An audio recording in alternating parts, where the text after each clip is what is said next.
Hi friends, ఈరోజు lunch box కోసం carrot rice recipe అయితే చేస్తున్నా. వర్కింగ్ మామ్స్కి అయితే చాలా యూజ్ అవుతుంది. ఈజీ అండ్ ఫాస్ట్గా 10 మినిట్స్లో అయితే మనం చేసుకోవచ్చు. దీనికోసం ఒక ప్యాన్ పెట్టుకొని అందులో మసాలా ఇంగ్రీడియంట్స్ అన్నీ వేసి కొంచెం గ్రీన్ చిల్లీస్ అండ్ ఆనియన్స్ వేసి గోల్డెన్ కలర్ వచ్చే వరకు ఫ్రై చేయాలి. ఇందులో అల్లం వెల్లుల్లి పేస్ట్ అండ్ కొద్దిగా పసుపు వేసి అయితే కలుపుకోవాలి.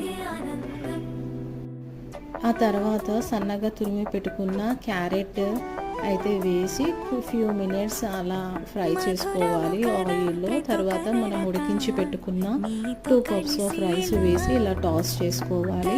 దీన్ని బాగా కలుపుకోవాలి.